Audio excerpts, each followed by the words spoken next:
Have you ever had a photographer step in front of your shot at a wedding? What about all of your shots?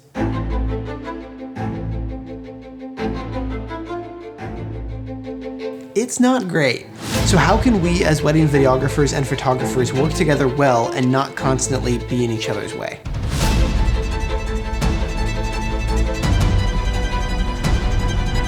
We are here with Brandon from Everywhere Films. He's a wedding videographer from Michigan, and my name is Josh Birman. I am a wedding filmmaker from Portland, Oregon, and this is my wife, Emma, who is a wedding photographer. Now, we're going to talk about how to be a good wedding vendor, how to communicate well with other videographers and photographers. This all came about because Brandon recently posted a video to Instagram about a very unfortunate situation that he was a part of. Please, don't hire a photographer who does this.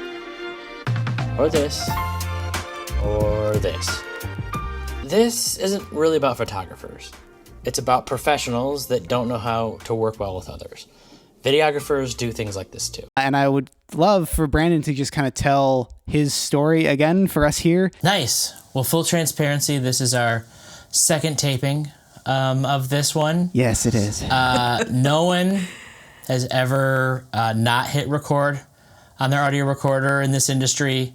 So, you know, I'm hoping that this isn't a pattern that Josh has established in his video career. It's never happened at a wedding before. It's never happened at a wedding. Only when I get Brandon None here of us have is done when that. I mess up. Check this audio recorder again. He's paranoid. So paranoid. He did backup audio this time too. He has a Yeah, it's going second into the source. camera and into the... Good. Love it. I got a boom and I got a lav. He's a professional. I'm a professional. So kind of what happened was I was associate shooting for a lead solo shooting for another wedding company. And I worked with a photographer that really had a photographer kept getting in my shots. We all get into each other's shots, that happens, but it kind of got overboard. It happened a decent amount during bridal prep. That happens. Wasn't even sweating it, honestly.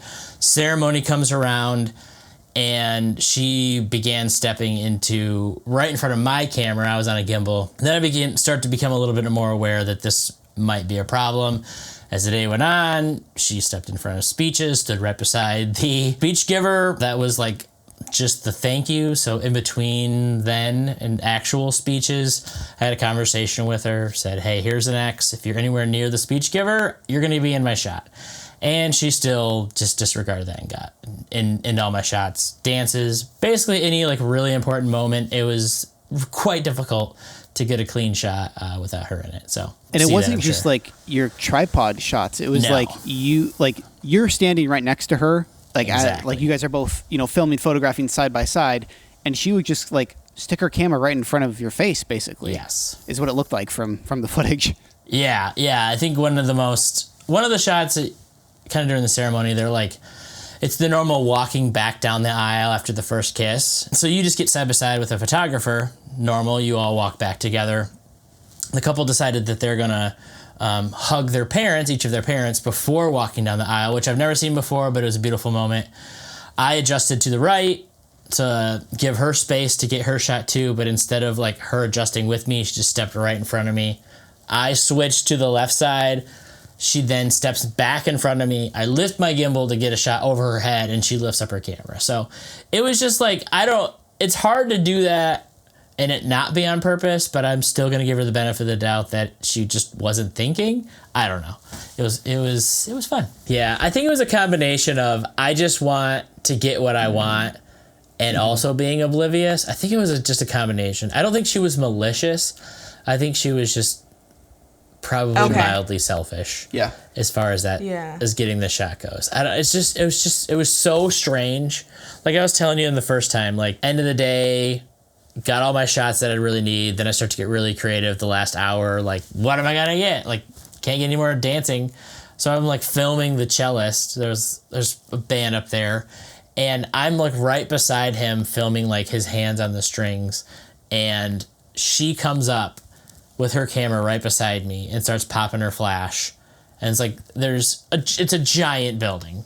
There's so many places to be, and she decides to be exactly where I'm at. So I left there, go back and try to get a nice wide left shot her there. of the dancing and everything and the band. Yeah. So I stood up. Yeah. I left her there. I pulled out a chair, stood on the chair to get this shot, and she comes up right beside me, pulls out the chair, and stands beside me and starts popping her flash. And I'm like, what is going on? It was like either she like really likes what I'm doing or she's trying to annoy me, but she was like nice. I don't know. Yeah, it was strange. I don't want to like embarrass this person, but I would love it if she saw the video and was like, oh, this is how I looked, you know. Communication is so important to having like a good videographer, photographer relationship on the wedding day. You really want that relationship to be structured like a team. Because you guys are a team, whether or not you came from the same company or not. You're a team for the day, and you're both there to serve the couple and capture memories for the couple. So I'd be curious to hear what your process is like on a wedding day when you first show up. How do you connect with photographers? Yeah, I'm just like a chill dude. As I think I try to establish really early on that I'm somebody who likes to like help out. But I do set on early on, like for portraits, for things like that. I like to like let them kind of take the lead. I do sometimes, probably 30% of the time, I do mention like for first looks and for like live moments, I like to have a little bit more control over like private vows, things like that. You know, it's a much larger percentage of what like we as videographers deliver, and it's so much more like those private vows, speeches end up being really the backbone of what we do. So if I communicate something, I'll just say, hey, is it okay if we modify maybe how you do it? Kind of give them more space to like let these moments breathe, let it be a little bit more organic when it starts, so just not like try to pose them until this moment's done, as far as like private vows and first looks go. But other than that, I just say, hey, I'm going to follow your lead. I might ask while a pose is going on, hey, before we move them, would you mind if I tried something? But that's basically it. I let the photographer lead, I would say 85-90% of the time. Yeah, I feel like that's pretty similar to how I work. Yeah. I really like to like establish what ceremony is going to look like before ceremony happens. I will try to do it probably like when I'm setting up tripods and cameras for the ceremony. If they're around. Yeah, if they're around. Usually they're around because they're also trying to like figure out how they're going to approach the ceremony.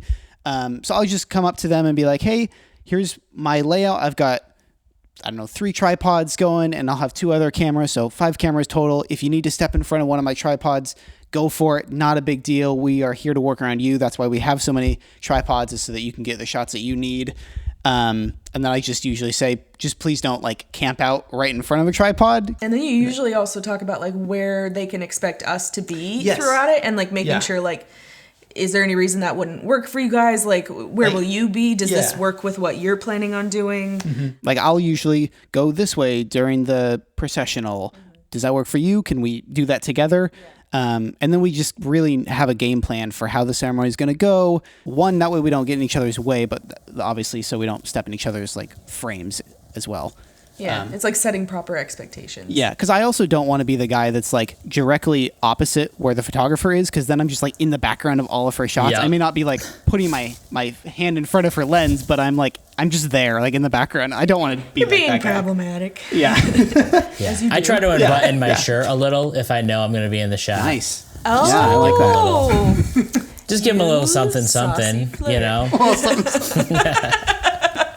And I think it's just like any other big event that you can't really recreate. So like the first look, something like that, just doing like a little bit of a game plan ahead of time so that you establish where everyone's going to be. And then for portraits, I always say like, hey, do whatever. Like I'll work around you, like just like what you were saying, Brandon, like do whatever. We can recreate stuff because it's just portraits and it doesn't really matter. On most wedding days, I have a photographer get my shot like, I don't know, 3 times throughout the whole day, maybe that. Yeah, I understand why you like made a video to like raise awareness about that, because it's like, wait, are there people out there who actually do this, and do they realize how disruptive this is, and potentially eventually harming the couple in a way, because it's like, you know, hindering shots in their wedding video. Yeah, and same thing if it was a videographer that was constantly like shoving their camera in front of the photographer during important moments, like that'd be awful. I'd be ruining those photos and those moments for the couple, and I would hate to do that. Like that's You even said that at the beginning of your video. You were talking about like it's not like a videographer versus photographer thing. It's just vendor working with vendor.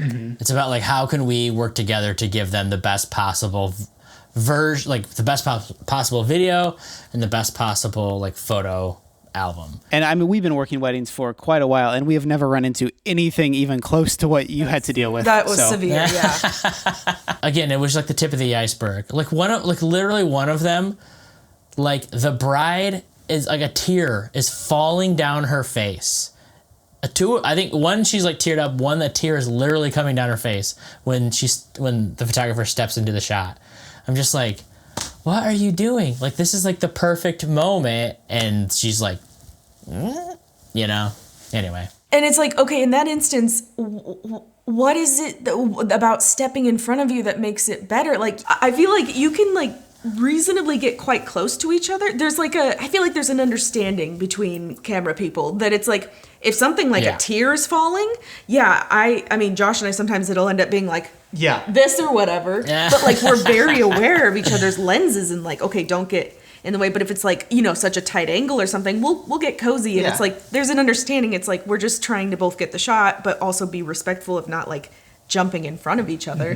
Because it seemed like, so was she shooting on one camera body, right? Or was it two? I think it was just one. Okay. I think she had like a film camera and then like one digital camera. Okay. Yeah. And you said that it was like a 16 to 35 mil, right?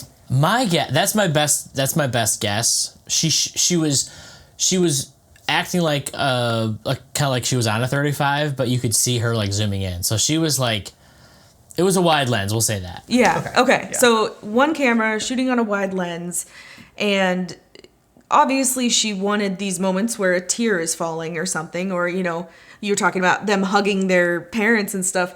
And to me, hearing that she is stepping in front of you and getting that close to them, to me that says you're shooting on a 35, but you should be shooting on like an 85 or a 70 to 200, because clearly you're wanting these intimate emotional moments, but you're like, I don't know. I'm like, I get maybe somebody's like, I just really love the way that a 35 looks, like the way that it makes the image look like that. That wider angle look. Yeah. And I get that, but it's also like, we have to consider that on a wedding day, or any live event. It's not like a shoot where it's like you have full control. It's like, no, we're filming a live event. There's an audience. There's family members. There is a level of discretion that I feel like we're supposed to have where like there's just certain things like it's a wedding day. You're going to have certain decorum. And it's not just like getting in the way of the other videographers or other photographers. It's also like the guest experience is so huge, especially on higher end weddings. Like they are paying so much money for an experience for their guests and for themselves as well. You're bringing down the value of the whole thing. Yeah, you are. And diminishing the experience for the couple and the guests and everything. I don't know for sure. I can't speak for planners, but if I was a planner and I saw a photographer just like routinely getting so close to the couple, or like, first dance is happening and they're going into like really far onto the dance floor to like be up close to them, I would be like, what is happening? I just totally like, I planned this whole thing. It's beautiful. I've got the lighting and everything. It's all beautiful. And yet this photographer is like, I'm going to get real close up. I don't know. Maybe they don't care. I don't know. I can't speak for planners. Like I shoot on two cameras. I have a 24 to 70 or a 35 on one, and I'll have my 70 to 200 on the other, because the 70 to 200 is honestly the one that I use the most, and I love it, especially when working with videographers, because then I can be further back and make sure I'm out of like their wide shots, but I can still be like, there's that tear, I'm getting it anyway, like it's fine. Like that is a great point. I think a lot of things that I was focusing on was like, if you're further back, we can all get the shot. But what you're saying is like, we don't want the couple to feel like we're breathing down their neck. Yeah. We don't want them to feel, especially the live moments for portraits. It's going to be a production. Yeah, totally. It's hard to, you're not going to really get around that. But for these like live moments, like dances, let's say, like that genuine emotion, it's hard to come out when you feel like people are on top of you. Yes, for sure. You know, not only does it like ruin our shots when they get in the way, but when they're that close, it's got to make some couples just feel uncomfortable, you know, to feel that, like a camera that close to them. Yeah, it was interesting watching your like dance footage, like from the formal dances, because what it looked like is that you were, you know, kind of back at like the edge of the dance floor. Yes. I'm getting like a nice shot, giving space for the couple to dance, to not be like, you know, awkwardly on the dance floor. Yes. And she would just kind of like step right, not only right in front of you, but also what looked like 3 feet away from the couple, like in their face, kind of, and like using a flash and everything. Just blasting them. Yeah, that's gotta be so distracting as you're having like this moment with your mom or with your bride, to just have like a flash right here and the camera. Like it's kind of crazy. I'm in quite a few like wedding videographer Facebook groups, and something you see on a regular basis in those is somebody will come in and be like, I had such a bad experience with this photographer, blah, blah, blah, blah, blah. And what often happens is you look at their footage as examples or whatever. They're like, oh yeah, look how they stepped in front of me. And it's very clearly like, oh, you could have just moved 3 feet to the left and carried on and you would have been fine. I think it was Jake Weissler. But something he said was like, another vendor should not dictate how well you do your job. Like, you should be able to do your job just fine, regardless of how easy it is to work with another vendor. It sounds like, Brandon, your experience was probably the exception to the rule. And yet you even said, you're like, even then, you were saying the first time we filmed this, that you still feel like if you weren't associate shooting, if you were editing this one, that you still feel like you got a lot of really great stuff to make an awesome film. And I think that says a lot about you as a filmmaker, that even with the extreme case that you experienced, that you still were able to get such good footage and still work around that. Yeah. But she didn't completely ruin the film. I would have been much more frustrated if I felt like I'm not getting anything. The moments between her stepping into my shots, I was able to get a lot of good stuff. Yeah, I think as a photographer or videographer, you've got to be so flexible on the wedding day and be able to work around people who might be getting in your way. Yeah.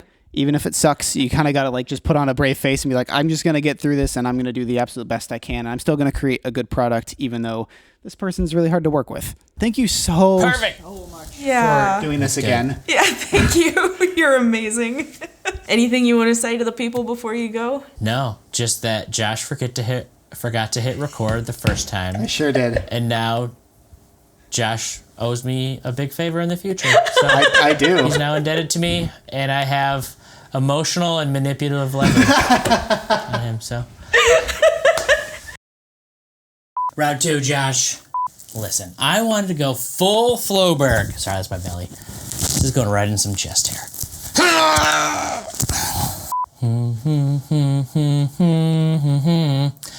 Check 1, 2, 2. Ha ha ha.